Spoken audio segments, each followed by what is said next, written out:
cómo se ha presentado este pequeño debate, porque parece que fuera a ser un fuego cruzado casi.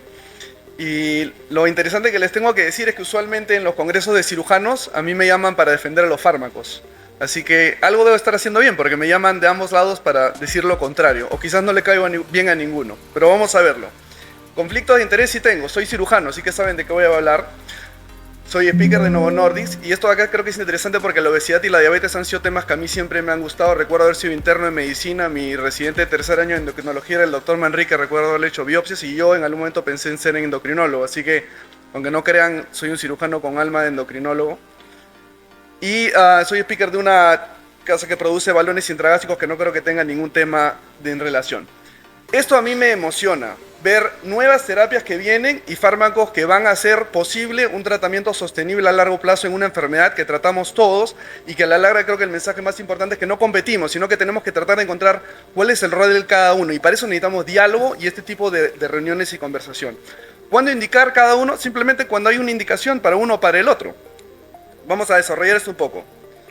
Algunos casos clínicos de pacientes que yo veo en consultorio. Todos estos pacientes tienen nombre y apellido, son pacientes que he visto. Por ejemplo, paciente de 52 años con IMC de 45, hipertensión y diabetes, tiene un infarto hace un año.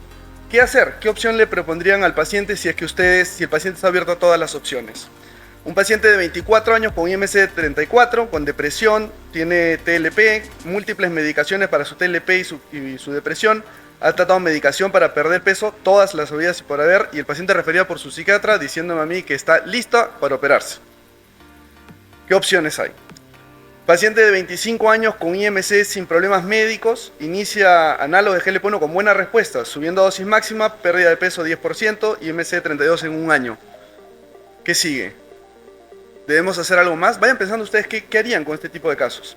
Paciente, un hombre de 45 años con IMC de 32, tiene dolor articular, va a ver a su médico clínico y se le inicia análogos de GLP-1, pero el paciente no lo tolera. No puedo jugar fútbol, no puedo jugar frontón, me duelen las rodillas y mi traumatólogo quiere que me bajen de peso, si no me va a tener que operar.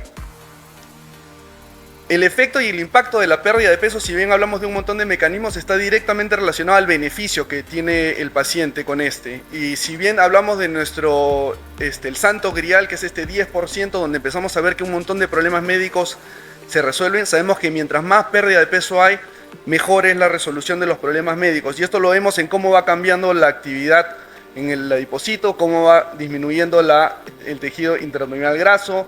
Vemos cómo va cambiando la sensibilidad de la insulina directamente proporcional a la cantidad de peso que uno pierda. Podemos hablar de 1000 mecanismos, pero aún el peso, si bien es no el principal factor, es algo a tener en consideración. Y lo vemos igual con remisión de enfermedades que se pueden obtener con cualquier tipo de tratamiento. Y eso lo hemos visto en un montón de estudios clínicos, incluso el SELECT Trial, que ya lo mencionó el Dr. Ruiz, el LUCA-G, el DIRECT Trial, donde vemos que realmente en pacientes, cuanto mejor es la pérdida de peso, mejor es la situación del paciente. Y nuevamente, por eso miro con optimismo los nuevos fármacos que vienen.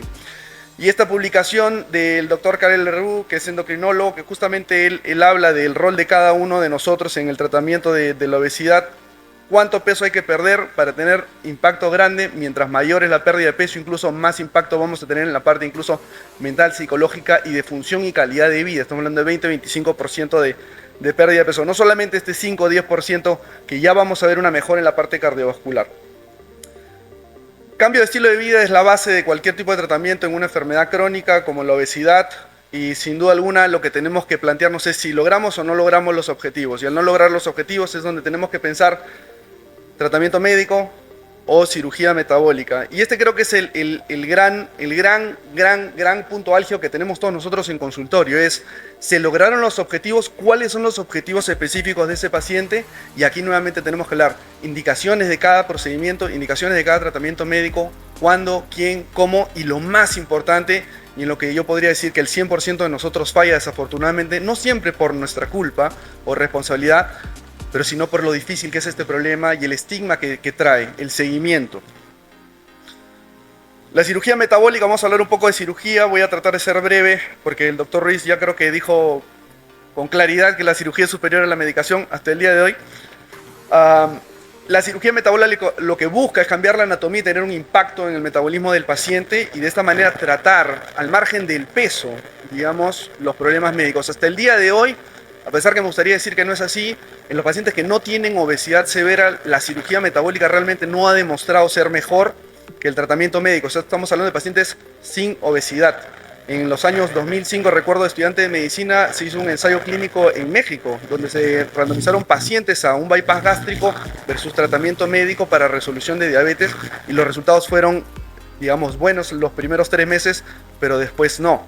Entonces, digamos, nuevamente, el peso cuando hay obesidad, la adiposidad, es creo que donde tenemos que mirar y observar. Entonces, nuestras cirugías no funcionan siempre ni para todo el mundo.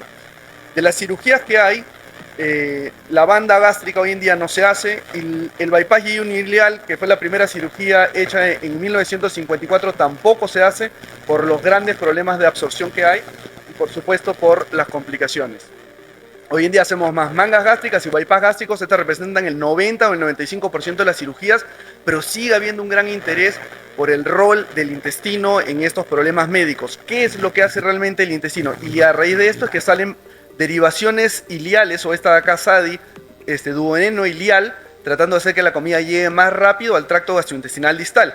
Y lo que muestra en la mayoría de cirugías duodeno iliales, que si bien pueden tener algo más de complicaciones, es mejor efecto en el riesgo, en la mejora de, digamos, comorbilidades o enfermedades asociadas, que es la palabra correcta decir, en específicamente problemas metabólicos como la diabetes. Y estas cirugías ileales hoy en día están, desde mi punto de vista, fuera de control, y soy cirujano. ¿Y por qué digo fuera de control? Porque pareciera que a cada uno se le ocurre hacer una cosa nueva. Y esto lo hablo haciendo mea culpa. Yo no hago este tipo de cirugías ileales porque en el Perú la mayoría de mis pacientes no son pacientes con IMCs de 40, 50 hacia arriba con problemas metabólicos. He tenido pacientes así, pero ocasionales. Donde yo me entrené, el paciente que yo operaba era de IMC 50 hacia arriba. Incluso cuando el paciente tenía IMC de 55 hacia abajo, mi jefe me decía, este paciente está flaco, que lo opere el fellow. Y esa es la obesidad que tratamos en Estados Unidos, que no la tenemos aquí en el Perú.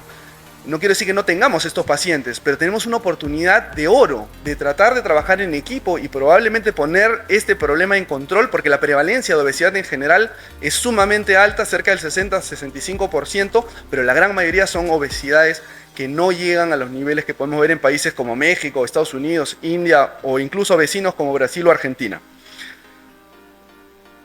Regresando a esto, incluso hay hoy en día un interés en empuje para pacientes con diabetes sin ni siquiera obesidad severa para hacer cirugía por imanes, donde se hace una manga gástrica y se pone un imán acá y se hace una anastomosis básicamente hacia el ilio. Entonces hay mucho interés en dónde vamos a aterrizar estas cirugías ileales, nuevamente por el impacto metabólico que puedan tener. Yo la verdad no lo tengo claro y no tengo estos pacientes, por eso no las practico. Y yo creo que si es que se hace un tipo de cirugías, los pacientes deberían de saber que estamos haciendo cirugías que no se hacen de manera rutinaria y que por supuesto tienen más complicaciones, pero eso muchas veces no se conversa. Por eso si ustedes trabajan con un cirujano es sumamente importante, y diría yo, que tengan ustedes algún tipo de input en decirle al cirujano, yo creo que deberíamos hacer tal cirugía. Pero usted no es cirujano, sí, pero la literatura está clara en esto. ¿Qué experiencia tienes tú de haber hecho este tipo de cirugías? ¿Cuáles son tus casos? Porque esa es la manera, creo que responsable y seria de tratar las cirugías. Y no, digamos, decir o hablar de complicaciones que si bien existen, pero existen complicaciones en cualquier tipo de cirugía. Nuevamente, el interés de entender cómo funciona la fisiología y cómo funciona pasar la comida rápido al intestino delgado distal. Voy a pasar esto. Y cuando hablamos de cirugías y hablamos del bypass, en especial comparado con la manga gástrica, en diferentes tipos de metaanálisis, vemos siempre resultados similares a 5 años o más. Pero remisión de diabetes en 50 o más por ciento, mejoría en el control metabólico 71-75%, y en algún estudio comparando manga gástrico y bypass gástrico, la superioridad del bypass gástrico es pequeña, pero es mejor. Sin duda alguna tenemos una mejor resolución de la diabetes con el bypass gástrico y sobre todo una menor recurrencia del peso. Y eso creo que es un punto realmente importante. Y este acá es otro punto para llevarse a casa. Mientras más tarde es indicada una cirugía en un paciente diabético, así como en un tratamiento médico, peor es el resultado. O sea, los pacientes que tenían más de 10 años de diabetes tenían una menor chance de tener una mejora en remisión de su enfermedad. Esto es más de lo mismo, hablando de hipertensión y apnea del sueño, donde claramente la mejoría o los porcentajes son no vistos con medicina. Y tratando de entender cuál es el rol de la cirugía bariátrica metabólica en la diabetes. Desde el año 2016 cambia esto de manera real, pues es la primera vez que en una revista de diabetes aparece la cirugía como tratamiento. Y a mí me sorprendió, si bien los términos eran algo confusos porque se hablaba de se recomienda o se considera, siendo algo difícil de entender, porque al final ni se recomendaban ni se consideraban. Muchos pacientes terminaban siendo referidos un poco tarde a cirugía. Y esto creo que es nuevamente un espacio para mejorar y tratar de encontrar el momento ideal para referir a un paciente a una cirugía metabólica. Y comparando, obviamente, el tratamiento quirúrgico con el médico, este es otro estudio muy importante que se publica por primera vez en el año 2015, que es el estudio Stampede, hecho en Cleveland Clinic, donde se randomizan pacientes con terapia médica versus bypass gástrico y manga gástrica, y el objetivo era, o el outcome primario era evaluar la hemoglobina glicosilada, donde la reducción es significativamente mayor en los pacientes con cirugía comparado con el tratamiento médico óptimo, y esto se replica viendo igual, sin embargo, que ya no es tan grande la diferencia, pero sí sigue siendo estadísticamente significativo, entendiendo nuevamente que la superioridad de la cirugía metabólica bariátrica en un paciente con diabetes está clara. Entonces, mi pregunta es, si ustedes fueran pacientes y tenemos chances de ponerles un problema en remisión, ¿qué es lo que deberían de escoger? Efectos de la cirugía bariátrica en hipertensión. Este es el trial de Gateway, que lo hicieron en Brasil, donde se ve nuevamente que el tratamiento quirúrgico tenía una reducción de fármacos de 80%, los pacientes pasan de utilizar 3 medicamentos a utilizar menos de uno, y la remisión de la hipertensión en 46%. Cuando comparamos, estos son estudios también hechos en multiinstituciones, y vemos en estos estudios comparando pacientes con diabetes y obesidad, cuál es el impacto de la cirugía. A pesar de que hay cirugías acá antiguas, como que ya nos hacen como la manga gástrica, vemos que la mejora en cualquier parámetro que podamos evaluar es mejor en la parte o en la rama quirúrgica. Esto es de este año, donde creo que este es el punto que tenemos que conversar, y yo invito a la sociedad de endocrino de manera abierta a tener una mesa de diálogo. Sería increíble si la sociedad de cirugía y de endocrino podríamos conversar y ver la manera de tener un punto común para obviamente trabajar juntos de la mano. Esto es de este año en Diabetes Care, donde se habla de cuándo y cómo valorar la eficacia de un tratamiento, y el objetivo de pérdida de peso es 5% en 3 meses. Si no se obtiene esta pérdida de peso, debe reevaluar su beneficio, continuar la terapia actual o cambiar de tratamiento y considerar cirugía. La pregunta es, ¿cuántos pacientes no tienen esta recomendación? Y cuando yo converso con varios endocrinólogos que trabajo, la respuesta casi siempre es, no, pero los pacientes no quieren. Pero la pregunta es, ¿de dónde viene esto? Y esto viene de falta de educación, viene de redes sociales, viene de un espacio no médico. Y si obviamente el colega endocrinólogo no considera que la cirugía es una opción, teniendo la evidencia científica que tenemos, incluso el doctor Ruiz ha presentado, es donde entramos en problemas. Esto también es interesante. Para los que no lleguen al objetivo, hay que reevaluar la terapia médica, ver cuáles son los approaches que podemos tener y ver cambiar de medicamentos o obviamente agregar medicamentos. La mortalidad en cirugía bariátrica, sin duda alguna, en casos controles, tiene un impacto realmente grande, y esto creo que es uno de los puntos más álgidos al margen de la calidad de vida y resolución de problemas médicos, si no estamos hablando de mortalidad en el seguimiento de incluso de 16 años. Este es un tema que últimamente me viene apasionando a mí, porque jamás pensé estar hablando del síndrome cardiorrenal, y el síndrome cardiorrenal tiene particular atención hoy en día, sabiendo que la cirugía bariátrica tiene también un impacto grande en pacientes con problema cardiorrenal comparado con la terapia médica. Y cuando vemos, por ejemplo, en este estudio donde se comparan diferentes tipos de outcomes, como por ejemplo la macroalbuminuria, mejor va en cirugía, tenemos también en enfermedad renal severa, tenemos también en falla cardíaca, y tenemos obviamente en procesos, digamos, de MACE, donde no fatales, donde no es tan diferente, digamos, la terapia médica. Es decir, que la terapia médica quirúrgica puede mejorar todos estos outcomes, sin embargo, la presentación de problemas cardiovasculares quizás no en este tipo de pacientes. Progresión de enfermedad cardiovascular no es tan significativa como el impacto cardiorrenal. Entonces, estos pacientes son buenos candidatos para cirugía. La pérdida de peso está más relacionada con la mejora o protección cardiorrenal que con la aterosclerosis. O sea, no necesariamente vamos a evitar la progresión. Sabemos que hay miles de factores, incluso genéticos, que van a hacer que un paciente desarrolle enfermedad cardiovascular o aterosclerosis. Los primeros años se evidencia una disminución pequeña de creatinina y albúmina en la fracción de filtración glomerular, estable en los grupos postoperados de bypass gástrico. Las incidencias de outcomes de función renal son sin duda mejores en la parte quirúrgica. Este estudio, que básicamente habla de casos control, que presentó el doctor Ruiz también, hablamos de la reducción de MACE de 42%, 37% reducción de mortalidad y 70% reducción de falla cardíaca, 24% mayor pérdida de peso. En este estudio también, metaanálisis de múltiples casos pareados, 50% reducción de mortalidad en cirugía comparado con controles, años de vida ganados 6.1. Y nuevamente, los que más se benefician son los pacientes diabéticos, 9.3 años sin diabetes 5.1 y 10 años para prevenir el número necesario a tratar una muerte es 8.9 pacientes con diabetes y en no diabéticos 29. Este estudio del grupo de seguimiento del grupo sueco, más de 20 años de seguimiento, donde a pesar de que en 20 años la pérdida de peso ya no es de 30 o 25%, sigue siendo de 18% y el bypass gástrico en esta cohorte sigue siendo mayor. Terapias combinadas, que me gustó haberlo escuchado. Yo creo que este es un espacio muy rico para seguir avanzando. Hasta el día de hoy no sabemos bien cuándo instalar una terapia post cirugía, cuándo instalar la pre. No hay una guía, no hay un consenso. Pareciera que todos hiciéramos esto un poquito diferente. Yo me trato de apoyar en los endocrinólogos con los que trabajo. Y básicamente lo que vemos es que cuando los pacientes tienen una cirugía y el peso, digamos, no ha avanzado, aumentar en estos tipos de estudios con liraglutide, en este primero 3 miligramos, mostró que hubo una continuación de la pérdida de peso por lo menos de un 5% más. Este estudio, que es el estudio Gravitas, que a mí me gusta mucho, a pesar de que utilizaron una dosis no recomendada de tratamiento, que es 1.8, se ve que la pérdida de peso fue significativa en los pacientes que tenían un año de operado y no habían terminado de perder peso o todavía habían problemas médicos que necesitaban algún tipo de resolución. Esto es interesante, se habló de manera breve, lo dijo el doctor Manrique hace unos minutos.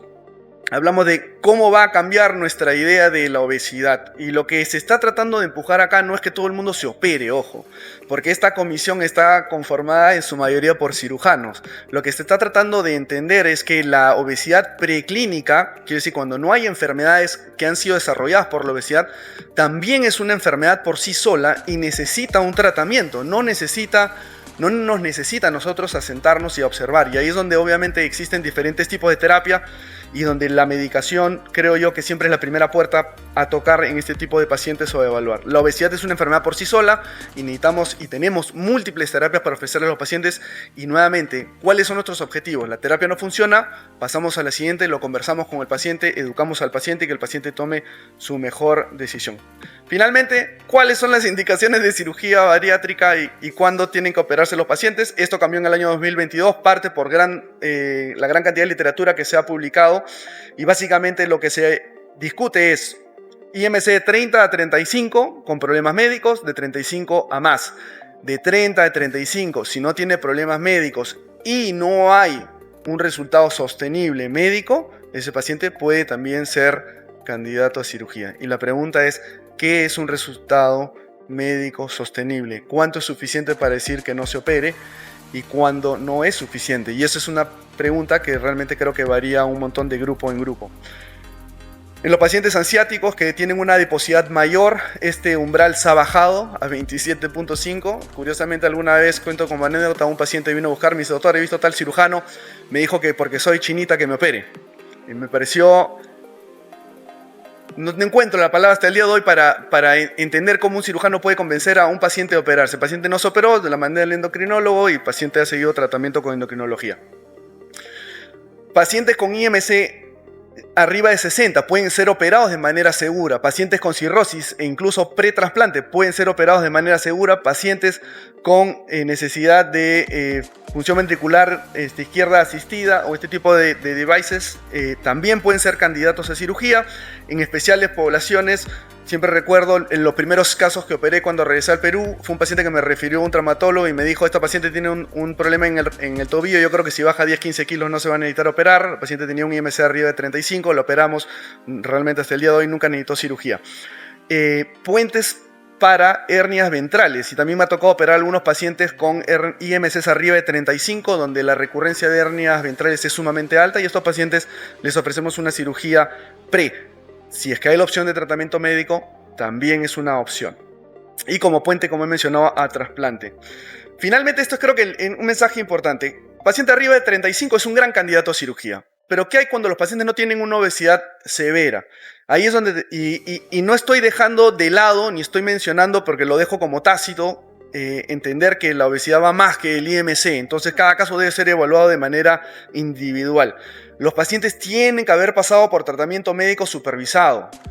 Hoy en día es bien raro que pacientes lleguen a consultorios si es que no hayan tratado aunque sea análogos de GLP-1 o algún tipo de medicación antes. Y esto a mí me llama la atención, porque hace 5 años esto por supuesto no era así. Y la mayoría de cosas que me refiero a los pacientes es, en el seguimiento no perdí peso, o no perdí suficiente, o no toleré la medicación, o solo me dejaron en una dosis muy baja y después regresé pero no me la querían subir. Estas son cosas que creo que tenemos que tener una mejor manera de manejar, y no estoy acusando a nadie, sino estoy tratando de entender lo que los pacientes sienten, porque esta enfermedad tiene mucha frustración. El paciente debe ser evaluado y causas corregibles de la obesidad tratadas. Y nuevamente, ¿quién es el encargado de hacer esto? No yo.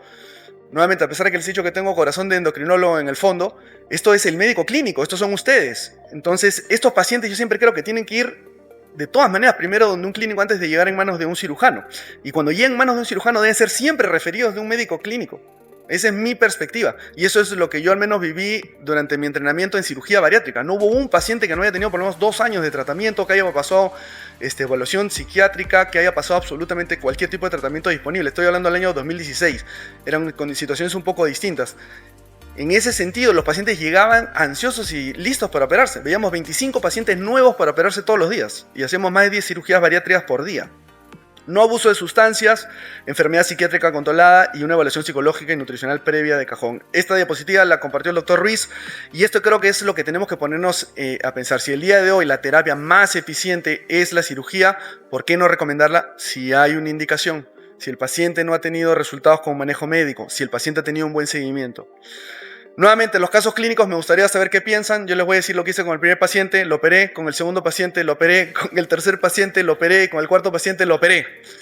Operé a todos estos pacientes. La pregunta siempre es, ¿con cuál sería, digamos, el que ustedes hubieran pensado, ¿por qué operaste a ese paciente? El primero, ni hablar, obesidad severa, incluso tomaba anticoagulantes, le paramos la anticoagulación y lo operamos, le hicimos un bypass gástrico.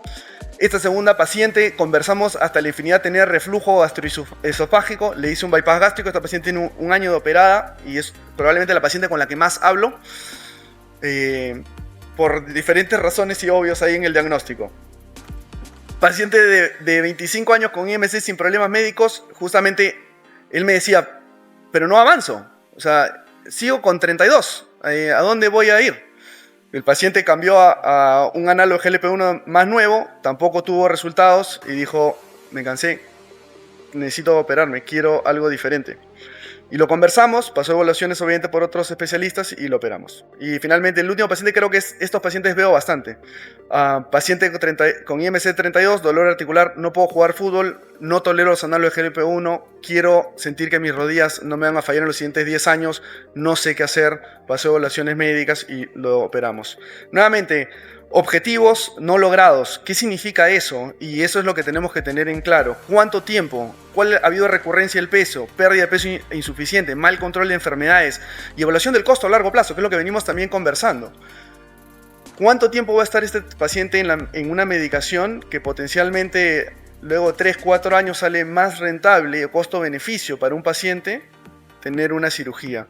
Y estas son respuestas que tienen que encontrar, yo creo que cada uno con el equipo multidisciplinario que trabaje, porque no hay una recomendación estándar y a mí me gusta seguirme en, digamos, tener líneas, y a los médicos con los que trabajo siempre le digo, evaluemos, 3 meses, estamos avanzando, genial, 6 meses, estamos avanzando, genial. Y siempre cuento esta anécdota, un paciente que llegó a mi consultorio, que era diabético, con obesidad tipo 1, el paciente tomaba algo así como 30 unidades de insulina al día y una sulfoniluria. Yo decía, año 2022, ¿qué hace un paciente tomando estas medicaciones? Nuevamente, no soy endocrinólogo, y dije, esto no tiene ni pies ni cabeza. Lo refería al endocrinólogo con el que trabajo de manera frecuente, y el endocrinólogo a los 6 meses me dice, no sabes cómo está el paciente. Y le digo, ¿cómo está? Y me dice, está excelente, ha perdido 10 kilos, su hemoglobina glucosilada pasó de 10 a 6.8, el paciente está feliz. Y luego me dice esto, que yo siempre le reclamo y le digo, no me has debido decir eso. Me dijo, lo siento, ya no lo vas a tener que operar. Y yo le digo, no, al revés. Gracias, porque justamente eso es lo que yo creo que necesitaba ese paciente. Ese paciente no necesitaba una cirugía, tenía un tratamiento de diabetes muy mal llevado. Y me has demostrado que claramente cuando un paciente tiene el tratamiento que debe tener, los resultados son óptimos. Ya voy a terminar. Trabajemos en el estigma de la obesidad, trabajemos en el estigma de las cirugías funcionan, bien indicadas, son lo mejor que puede tener un paciente, hay evidencia científica hasta decir basta. Paremos esta inercia clínica de decir, yo soy cirujano pero, yo soy clínico, doy medicinas. Este es un problema que tenemos que conversar. Desafortunadamente los pacientes vienen a buscar al endocrinólogo para que le den medicación y al cirujano para que lo opere. Así no debería ser esto y siempre hay esto que escucho de ambos lados. Nuevamente, como le dije, yo defiendo los GLP-1 en los congresos de cirugía y aquí ando hablando de cirugía, pero se dan cuenta que hablo un poco más de cirugía. No refiere pacientes, eso dicen los endocrinólogos y eso dicen los cirujanos. ¿Qué hace el cirujano? ¿Cuál opera? ¿Qué hace el endocrinólogo? Le da GLP-1 así no tenga mejoras clínicas. Entonces, esto es la inercia que tenemos que parar y mi mensaje principal el día de hoy. El tratamiento multidisciplinario de la obesidad debería de ser parte de la cirugía, pero parece que fuera, lo referimos a cirugía, pero el paciente tiene un problema crónico de por vida, va a regresar a ustedes, va a regresar a nosotros y los cirujanos vamos a estar siempre chequeando si hay alguna complicación eventual. Tenemos que compartir ese estigma y hacer que los pacientes no hablen de los Ozempic es trampa, la cirugía es fácil o muchas otras complicaciones. Conclusiones, ¿cuándo indicar una cirugía? Cuando la guía que ustedes sientan que es mejor o se adapta a sus pacientes es la que tienen que seguir, respétenla, háblenla con su equipo. Sin embargo, la cirugía metabólica sigue siendo, hasta el día de hoy, miro nuevamente con entusiasmo los fármacos que vienen, la mejor opción para muchos pacientes y debe ser considerada como primera línea cuando hay una indicación. Los pacientes y nosotros deberíamos de tomar una información adecuada para poder, obviamente, ayudar al paciente en la decisión que tenga para su procedimiento. ¿Qué es lo que mira el futuro? Entender que cada paciente probablemente tiene algún tipo de terapia diferente, entender la obesidad como problema crónico y recurrente y la instalación de terapia para mí médica temprana es ideal en el preoperatorio, en el postoperatorio, en fases de recuperación, que es lo que debemos definir de manera individualizada. Y finalmente, esto decía uno de mis profesores, si tú eres martillo, todo lo vas a ver clavo y hay mucho más que clavos, hay un tornillo acá chueco, como pueden ver. Este es mi punto de vista. No estamos preocupados por perder pacientes ante las medicaciones, pero sí lo estamos de que lleguen al equipo multidisciplinario y que tengan la terapia más adecuada para ellos. Y esto es un diálogo constante que tiene que haber en el equipo multidisciplinario. Yo firmemente creo que la decisión de un tratamiento no debe ser solamente del médico y del paciente con obesidad, debería ser del equipo y el paciente. Por supuesto, nunca vamos a hacer algo que el paciente no quiera. Esto en el año 2025 no debería de existir. Y tampoco el paciente debería decir, tengo obesidad, me voy al servicio de endocrinología. Perdón. Deberían ir a un centro de tratamiento de obesidad y diabetes, donde sí, el primero que lo recibe es un endocrinólogo, y eso lo creo firmemente.